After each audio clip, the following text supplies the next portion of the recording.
All right, let's see variational autoencoders in action. And to put a little bit of twist on things, we're not going to use the traditional MNIST dataset of handwritten numbers. We're going to use the fashion MNIST dataset, which is actually little pictures of pieces of clothes. So mixing it up a little bit here.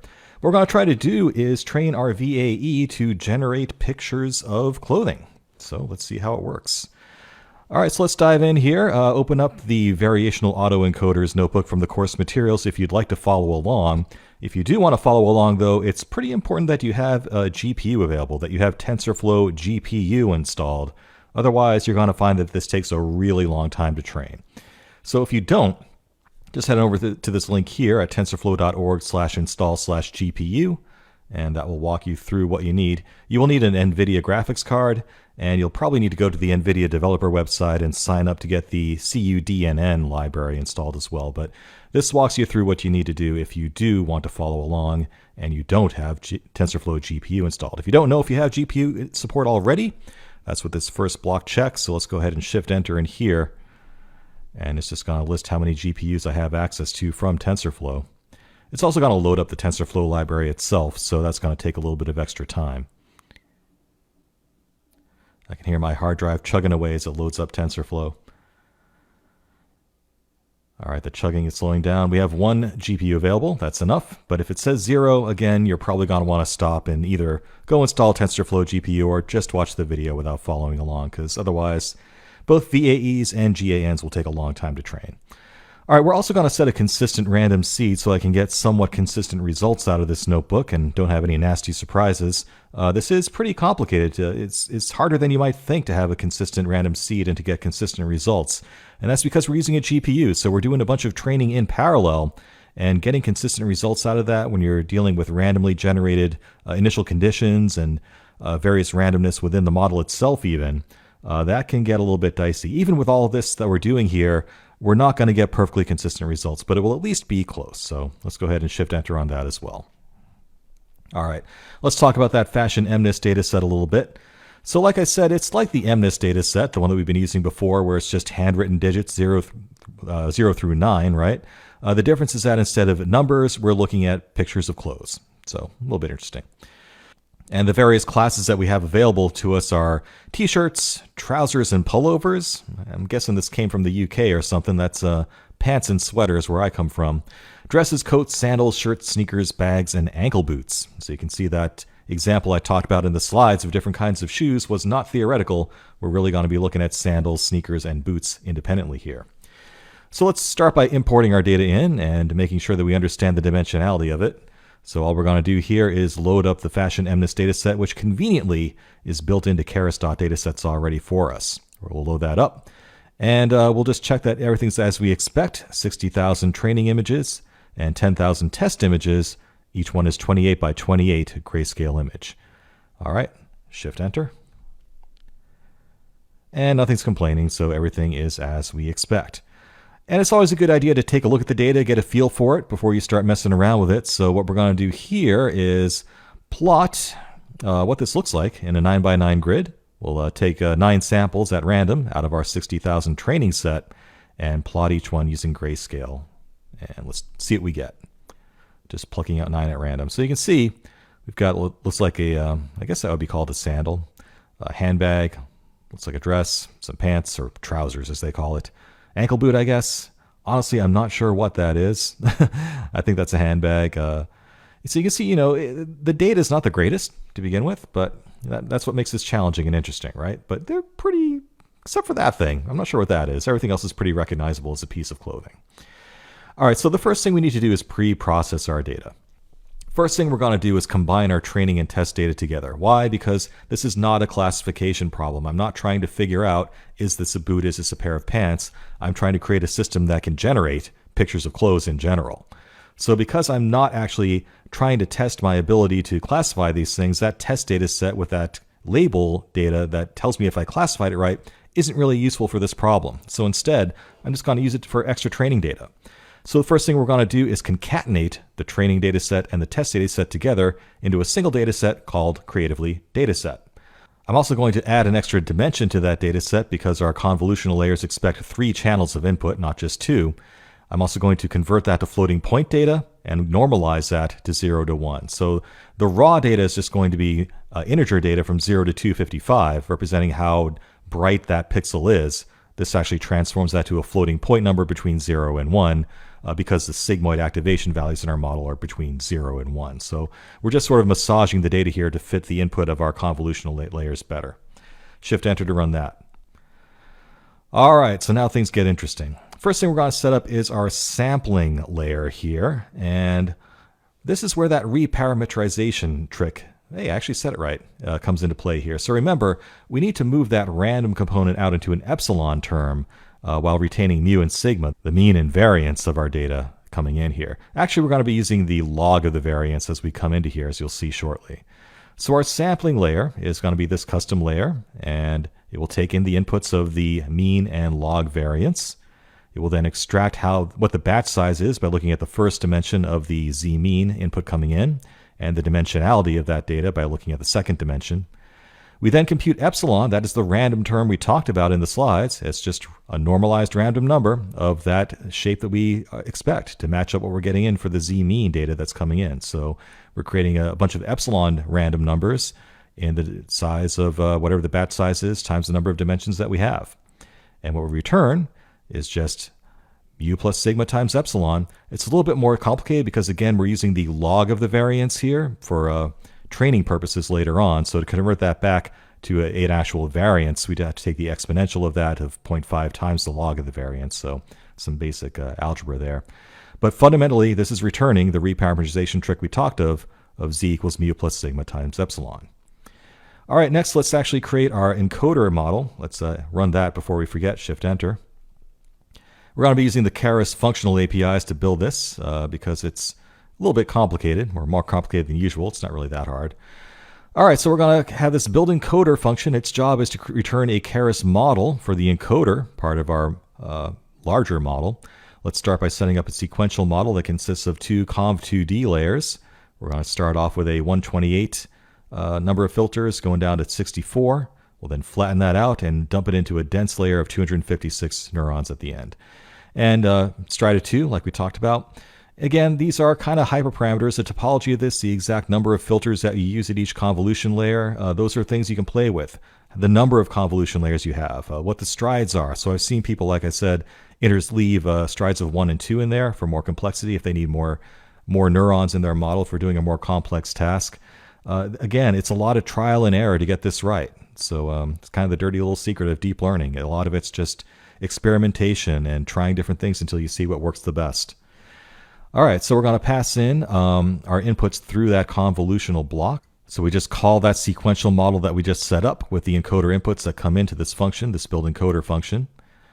Next, we'll create a dedicated layer to learn the mean and the variance in parallel. So we're setting up two different layers here. One's going to be a dense layer of the dimensionality that we pass in as a parameter to build encoder. Again, another hyperparameter we can play with. One's going to be dedicated to learning the means, and one's will be dedicated to learning the logs of the variances as we go. Okay. We then call sampling layer with the z-mean and z-log var that we just set up there. Again, that's dumping it into here where we apply that reparameterization trick to combine it all together. All right. And we return finally the actual Keras model that's composed of it all. We pass in the model with the encoder inputs, z-mean, z-log var, and the latent vectors there is z. All right, a little note here in the comments here too. Note that z-mean and z-log var are not the final output of this encoder, but we will feed that into the KL divergence loss in a little bit. Now that we have our function to build the encoder, let's actually use it. We'll set up our input layer here of 28 by 28 by 1. So again, our input images from Fashion MNIST are 28 by 28 with one color channel, just grayscale. We'll call that encoder inputs. Pass it into build encoder with latent dimensions of just 2 and the inputs that we just loaded up. And we'll print out the summary just to do a sanity check. Shift-Enter, see what we get. There we go. All right, looks reasonable to me. Moving on. Now we need to also implement our decoder. So again, it's kind of the inverse of what we just did. We're just going to be using conv2D transpose instead of conv2D, because instead of trying to reduce these images down to their latent vectors, we're going to be expanding them from their latent vectors to an image. So we're kind of going backwards here. The model here is going to start off with a dense layer. We're going to reshape that to 7 by 7 by 64, and then we'll set up 3 conv2D transpose layers, starting at 128 filters down to 64, and then finally down to a single image that we should finish up with. A little bit confusing potentially here because, you might say to yourself, why are we going down in size here when we're trying to make a bigger image? But, this is the dimensionality of the number of filters we're applying here and not the size of the image that we're producing. So keep that in mind. All right, we'll return the model. Again, just passing in that model that we called L1 here with the latent inputs being passed into build decoder, and we'll call it decoder. And then we'll actually build it by loading up the input shape there. Again, the shape coming in is just 2 because we created the encoder with a dimensionality of 2 just above us. We'll then call build decoder there and print out the summary of the decoder model. Shift enter. Yep, looks reasonable to me. All right, next we need to set up our loss functions. Yes, plural. There are 2 of them, and I didn't really make that explicit in the slides, I don't think, but it's definitely explicit here. So there are 2 loss functions here. One is the reconstruction loss, and that's what's going to be penalizing images that are not similar to the original images. So remember, our overall goal is for our decoder to generate images that are as close as possible to the original images that were fed into the autoencoder. And this is the loss function that measures that. It's just using binary cross entropy on the original data fed in and the reconstructed data that was generated by our decoder. Okay, pretty simple stuff there. Shift enter. And then we're also going to measure the KL divergence loss here as well. And this we talked about in depth in the slides about what that's all about. So I'm not going to go over it again. But, we did talk about where all these formulas came from there. Again, this is looking at the distance between the probability distributions on both sides. So we're looking at the probability distribution of the original data versus the probability distribution generated from the generated data. And we want those, again, to be as close as possible. And we're measuring that with the KL divergence loss function here. So let's go ahead and define that as well. Shift enter. And, well, we need to have a overall loss function at the end of the day. You can't really have 2 loss functions at the same time. So that's what this next block does. It calculates the total loss as a function of both the reconstruction loss, which again is just measuring how similar the original and reconstructed images are to each other, and the KL divergence loss, which again is measuring how close the probability distributions of each image is. Now we need to combine them together somehow. The obvious thing would be to just take the mean of the 2, but it turns out that weighting that is also another important hyperparameter that needs to be tuned. So you can see we're getting pretty deep into the number of hyperparameters that need tuning in this model in the variational autoencoder, and that's why it's so difficult to get these things trained well. Now, this KL weight is basically what we're calling that parameter, 3.0. Basically, we're going to be weighting the KL divergence loss by that number. And that is a very important parameter for affecting how good the final results are, it turns out. So I've done some experimenting already and settled on a number of 3, but maybe you can do better. Maybe a different weight will actually produce better results for you. Let's go ahead and shift enter. Again, all we're doing here is taking the reconstruction loss, calling that loss 1, the KL divergence loss, calling that loss 2, and we're returning both the individual losses so we can keep track of them as we train, but the final total loss that we're actually going to be optimizing on is going to be the reconstruction loss plus the weight of 3 times the KL divergence loss. That's how we're combining them together into the overall loss function. All right, moving on. So because we have a custom loss function, we kind of have to make our own custom model that uses it. Most of this code looks like a lot of code, but most of it's just keeping track of those different loss functions so we can graph them and visualize them later on. We're going to create a VAE model here that derives from keras.model, so it's just a custom model. We're going to create our own little constructor here that just sets up a total loss tracker, a CE loss tracker, and a KL loss tracker. So this is just going to be used to keep track of the total loss, that combined loss that we talked about, that includes that weight on the KL loss, the reconstruction loss, which here is called CE loss, and the KL loss, which is called KL loss. And we declare those as all being observable here in this block of code. And here's where we get to the actual meat of our actual model here by overriding the train step function. So we use a gradient tape here in TensorFlow to actually explicitly define how the training works. For the forward path, we just call self.encoder with the data coming in, and that returns back, as we saw above, the z mean, the z log var, and the z itself. We then construct the reconstructed image by calling self.decoder, and that will give us back our reconstructed images. So encoder, again, is running our encoder model to boil those images down to that probability distribution z, and we're also keeping track of the means and log variances independently here as well. And then the decoder is called with that resulting probability distribution z to try to reconstruct that image, and we're calling that reconstruction. We then calculate the total loss between the two. And again, calc total loss is looking at both the reconstruction loss and the KL divergence loss, and we're going to keep track of them both independently so we can view them, and finally just look at the total loss between the two. For the actual training itself, that happens in the back propagation phase, right? If you remember how neural networks just work in general. So what we're going to do here is just calculate the gradients here based on the trainable weights that we set up.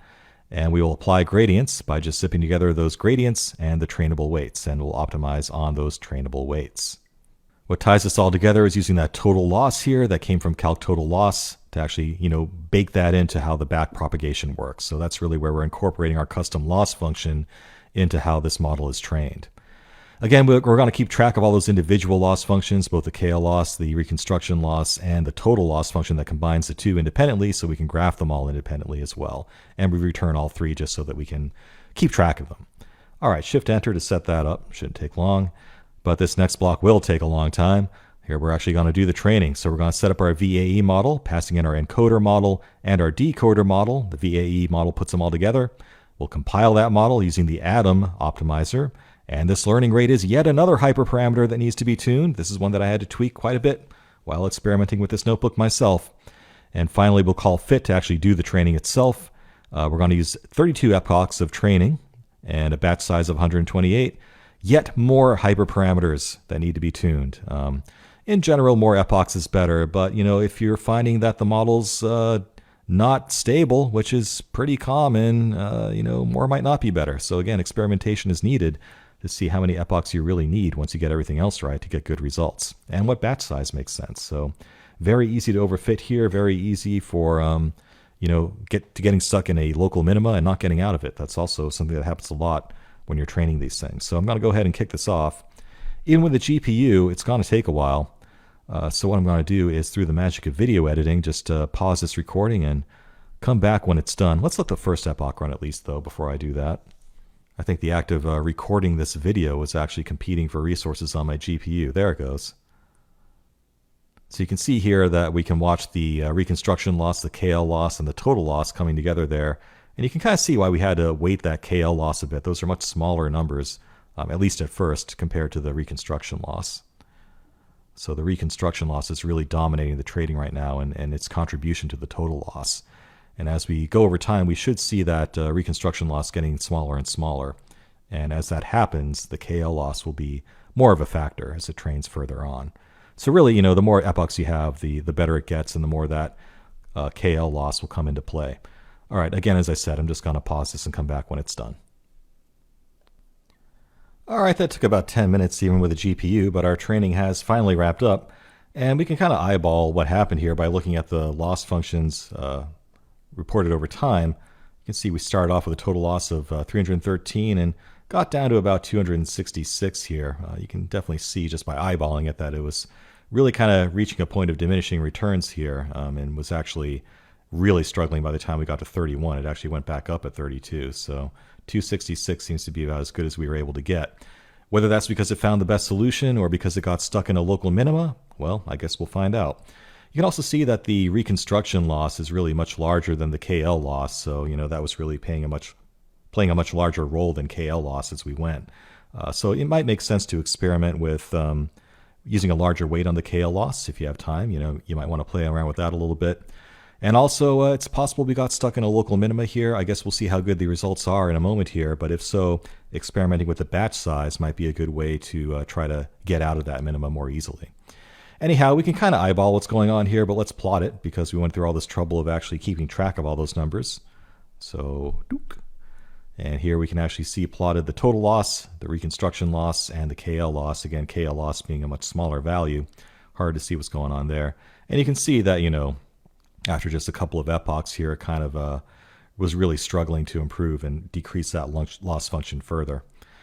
This KL loss is hard to see because it's so small in comparison, so let's zoom in and just look at the KL loss independently here. You can see that was actually getting worse over time, so that's kind of interesting, right? So, definitely not the direction you want to be going for a loss function, but at least it wasn't like, going up exponentially. It at least started to level out. So this might suggest that training for even more epochs may have been beneficial because, we were starting to get to a point where we couldn't really squeeze anything more out of the reconstruction loss, but there are improvements to be made on KL loss. So if we went further in training, we might have seen that KL loss start to drop as it started to basically turn to that for making the model a bit better. All right, so let's see what kind of results we got here. So we're just going to randomly pick a mu of 1 and a variance, a sigma of 2, and see what we get out. So again, the idea here is to sort of, now that we've trained the model, we can throw out the encoder and just use the decoder to construct synthetic images. So let's see what a probability distribution of 1 and 2 gives us. So we're just going to call the decoder, ask it to predict, actually generate an image based on the input of 1, 2. And again, that corresponds to our mean and variance. We'll just plot that as a grayscale image, 28 by 28, and see what we get back from it. Hey, that's pretty cool. So we have synthetically created, apparently, a pair of pants. That looks reasonable, right? So, hey, I'm pretty happy with that. That's the training worked. Awesome. Let's go further. So let's actually generate 256 images now entirely at random. What we're going to do is just guess at the z distribution each time with a random mu and sigma. And, don't worry about guessing here. We can actually get back the actual mu and sigma associated with each category systematically, or at least approximate it if we want to. But for now, let's just generate 256 random images. So we're just going to guess with random normal distributions for both the mu and sigma at a scale of 4 and see what we get back. So let's construct 256 of those random distributions, call the decoder on that entire array of input values, and plot them all out one at a time as, again, 28 by 28 grayscale images in a 16 by 16 grid. Boop.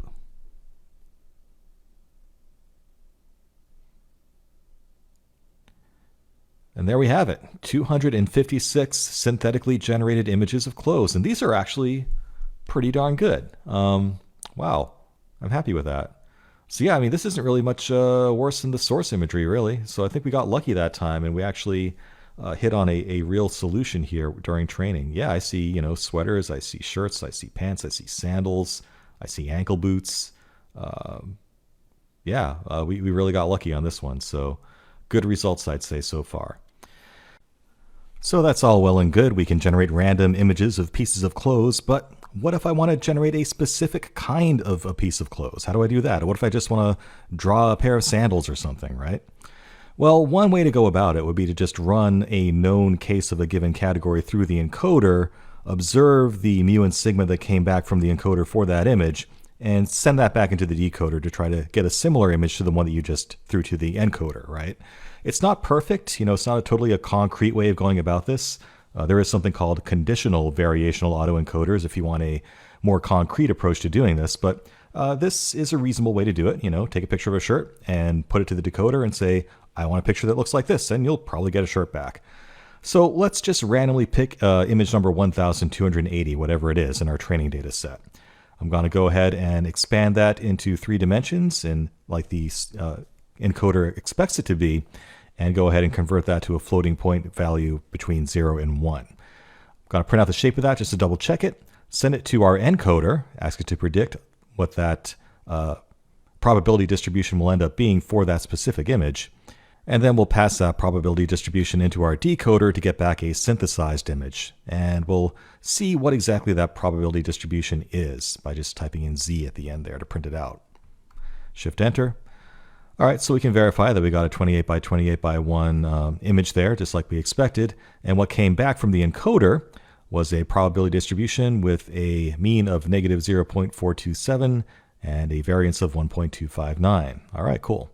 So let's go ahead and take that distribution and see what it gives us. So we already called the decoder on that and saved the result in synth. Let's just visualize what's in synth, and we'll visualize that alongside the original image as well. So we'll set up a plot here. We're going to plot the training image that we fed into the encoder to get a thing to be similar to, and then we'll spit back that synthesized image that should be similar to it. So Shift Enter. And yeah, sure enough, turns out image number 1280 is address, and we got back a shape that looks kind of like a dress. So by doing this, we were able to synthesize a specific category of clothes. So that's one way to go about using that VAE. Another thing you can use VAEs for is basically unsupervised learning. So let's visualize what those probability distributions look up if we color them by the actual known classifications. So I'm going to feed in the labels from our training and test data here to this graph and plot the means and variances across our entire data set there from the encoder. So we're going to throw the entire data set into our encoder, plot the resulting probability distributions, and color those based on their known categories. Got it? Let's go ahead and Shift Enter and see what that looks like.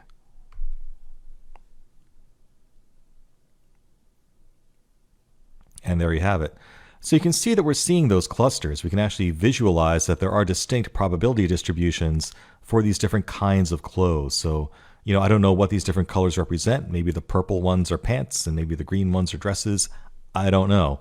But you can think of this as a form of unsupervised learning where those different distinct areas of probability distributions probably correspond to classifications, different kinds of things in our source data. So if I didn't know what those labels were ahead of time, maybe I could infer them by digging into what these different probability distributions tie back to in our source data. So another possible application of VAEs, unsupervised learning of categories. But the more interesting application is in generating synthetic images, and next we'll build on that with GANs.